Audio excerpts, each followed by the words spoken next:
कि आपने और कौन कौन से IIMs के लिए अप्लाई किया था फॉर IPM प्रोग्राम? ऑब्वियसली मैंने IIM इंदौर के लिए करा था और IIM Ranchi, IIM Rohtak and JIPMAT. तो एनी पर्टिकुलर सब्जेक्ट जिसमें आपको डिफिकल्टी आई, एंड अगर आई तो आपने कैसे उसको कोप किया? क्वांट में थोड़ी प्रॉब्लम आ रही थी डिफिकल्टी में IPMET इंदौर के लिए। आपका PI कैसे रहा? How many mock PIs you gave? How important are PIs?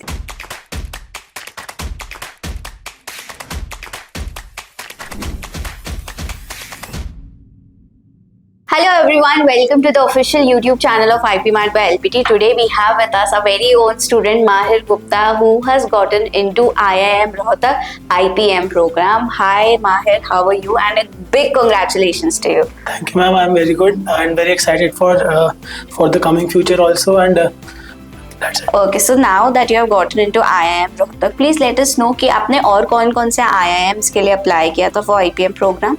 Yes ma'am, obviously मैंने IIM इंदौर के लिए करा था और IIM Ranchi, IIM Rohtak and JIPMAT which is from Jammu and Bodhgaya. Okay, great. And since you have applied for almost all major IPM programs जो IIMs offer करते हैं, we also want to know जो students आपको देख रहे हैं कि how you prepared for IPMAT, right? So when you started preparing for IPMAT? So I started preparing for IPMAT after my class 10 got over, that is 11th. I got admission in LPT. From there only I got to know about IPMAT also. So from 11th, 12th I was there only, and after 12th also there were classes going, like regular classes were going on, so that helped me a lot. Thorough study was there. Yes. So like it was like you only got to know of IPMAT through LPT, right? So there was no any particular plan that you were thinking of doing, like, you know, it can be anything doing CA or medical or anything else that was on your radar?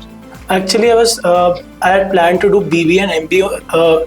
I planned to do that, but then when I visited first time for counseling, ma'am told me that there was the new exam, like which has now been in trend, IPMAT. So from that I could get admission in IIM from after class 12. So rather than choosing the traditional route, yes, doing a BBA first, then going for CAT, you can directly now get into yes, IPMAT. Great. So now that was like, okay, so what you wanted, you've got it, IPMAT. तो अब आपके IPMAT की journey कैसी रही? Was it all cakewalk? And also let us know आपकी क्या stream थी 11th and 12th में? मेरी stream commerce with applied maths थी. Okay. और जो जर्नी बहुत मतलब नॉर्मल थी, थोड़ा मतलब हार्ड वर्क तो था ही, ऑब्वियसली था, और जैसे क्लासेस अटेंड करता था और जैसे सेल्फ स्टडी थी. मतलब 11 12 में तो जैसे कोर्स कराता था, तब तो उतनी टेंशन नहीं थी, तब तो मेरा सारा फोकस बोर्ड्स पे था. उसके बाद मैंने उस पे करा था प्रॉपर फोकस ऑन IPMAT. उस पे करा था. तो एनी पर्टिकुलर सब्जेक्ट जिसमें आपको डिफिकल्टी आई, एंड अगर आई तो आपने कैसे उसको कोप किया? मेरे को क्वांट में थोड़ी प्रॉब्लम आ रही थी डिफिकल्टी में IPMAT इंदौर के लिए, तो उसके लिए मैंने मॉड्यूल्स क्वेश्चन सॉल्व करे थे और सर से थोड़ी गाइडेंस ली थी, तो उससे थोड़ा हुआ, मेरे को उससे थोड़ा इफेक्ट आया. और IPMAT रोहतक के अंदर की स्पीड बहुत इफेक्टिव होती है, इसलिए मैंने सर से उसमें भी गाइडेंस ली थी. तो स्पीड लो ने बोला कि आप टाइमर लगा क्वेश्चन सेट करो और उस हिसाब से करो तो आपको मतलब टाइम्ड प्रैक्टिस के साथ आपको क्वेश्चन सॉल्व करना रहेगा, एंड विच वो आपको फिर इवेंचुअली इंदौर में भी हेल्प करेगा क्योंकि उसमें भी सेक्शनल रहता ही है. Okay, and what about the PI experience? Since आपने इंदौर में भी अप्लाई किया, रोहतक में भी अप्लाई किया, तो आपने PI के लिए आप गए होंगे. So how was your experience over there? The experience was very fine. Like we had in a hotel there was they booked the rooms for the PI. The experience was good. There was a panel of 2 members who took the interview, and like they mostly asked questions from general knowledge and current affairs mostly. ऐसा कोई question जिसमें आप अटक गए हो या आपको answer नहीं आ रहा हो, ऐसा कोई क्वेश्चन? ऐसे थे 4-5 क्वेश्चन थे जिसमें मैं थोड़ा सा अटका था.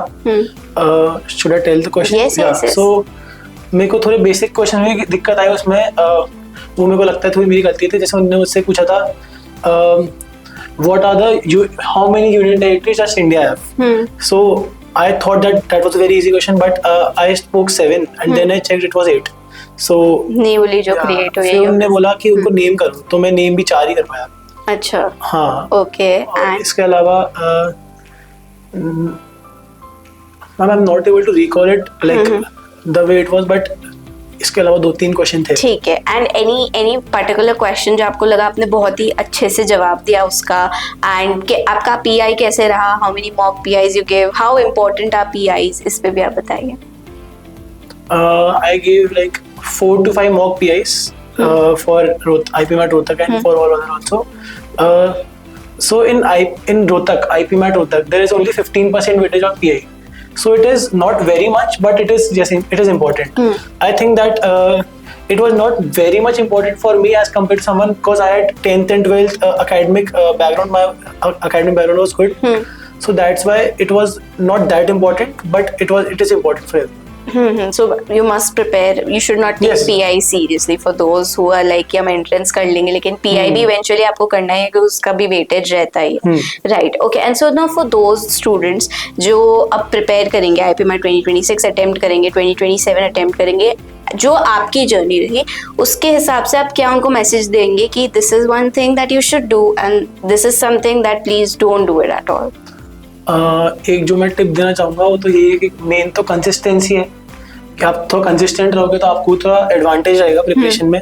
आप एकदम से चीज़ों को ड्रॉप कर दोगे तो आपको बहुत वो होगा कि आप जैसे रिकॉल नहीं कर पाओगे चीज़ों को, और ऐसे स्पीड भी मेंटेन नहीं रहेगी. मेन तो आई थिंक यही है. और एनालाइज करना भी अपनी जैसे मिस्टेक्स को एनालाइज करना बहुत इंपॉर्टेंट है. और जो मैं टू अवॉइड कहना चाहूँगा, टू अवॉइड में आई थिंक कि थोड़ा सा बस लेजीनेस अवॉइड करो, थोड़ा सा रेगुलरली प्रैक्टिस करो, बस यही. Consistency should be there at all costs. Consistency can do it. Okay. Thank you so much, Maher. Thank you, ma'am.